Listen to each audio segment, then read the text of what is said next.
Hi, everyone. It's Shelley. Welcome to episode 18 of Snowed, the Michael Snow is a Fraud story.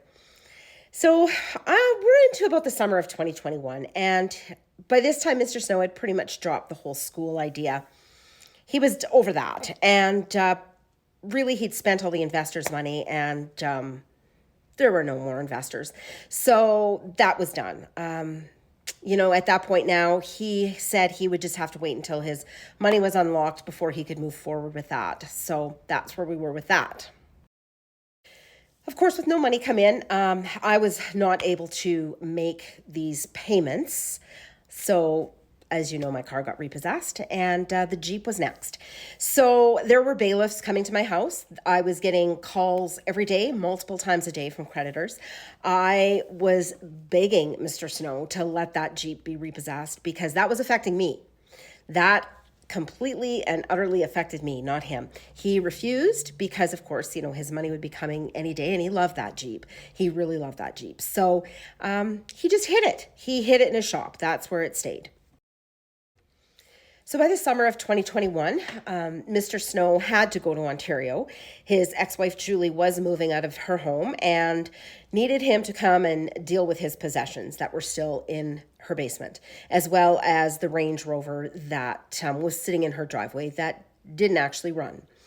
So he did do that. He drove a semi, hauled a flat deck down there to get his possessions. So of course that all costs money.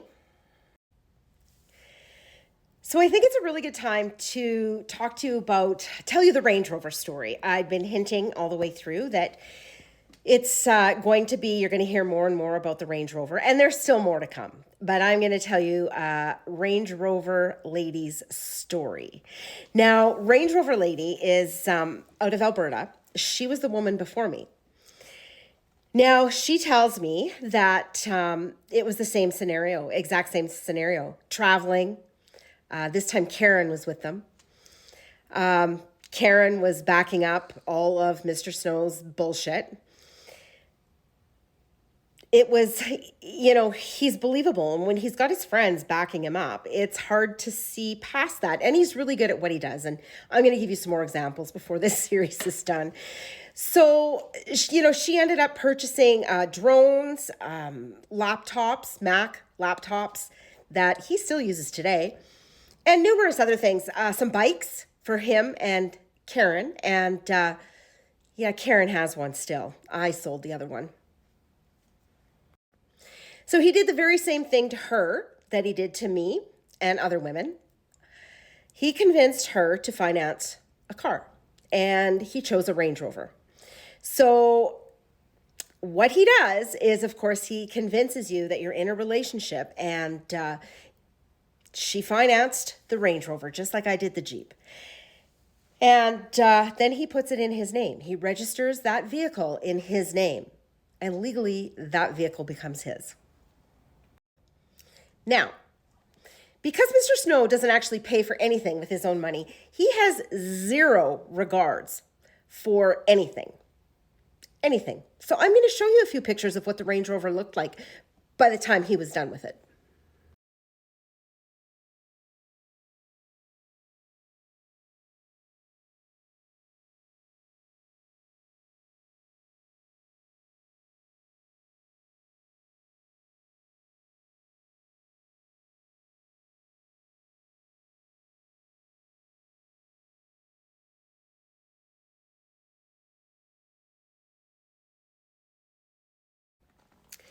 So just in case you didn't think that he actually did that himself, you can see him actually doing it himself and telling me he did it himself.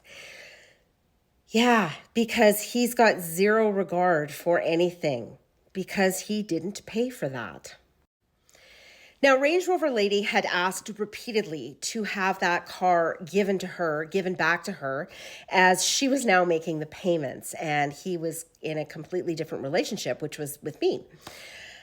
So, no, he refused. He strung her along, and refused to give that car back, even though he knew she was making those payments on a car that no longer even ran. when she could have taken that car back while it still had some value and sold it and recouped even a fraction of what she was paying. But he wouldn't. He absolutely refused. In the end, Range Rover lady had to sell her home to pay that debt.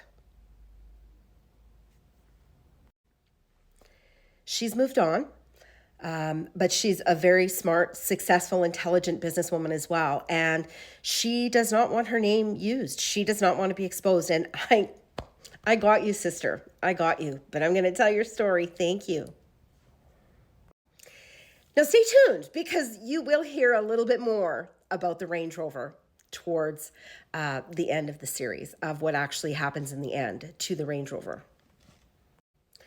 Now, at about this time, or even sooner than this, I had been emailing and texting Karen and Julie, begging for information, begging for answers. I was telling them how deep I was. I was telling them how much he was drinking. I was telling them everything. And they could have saved me. They could have saved me from this. They could have said, Shelley, he's absolutely lying to you. Get out. Neither one of them did. All I wanted to know was there a boat worth $1.6 million, dry docked in Vancouver? Was there a lot of money locked up in the CRA? An audit? Both of them refused to give me any straight answer that could guide me. So I think, having said that, I'm going to close episode 18 and stay tuned for 19.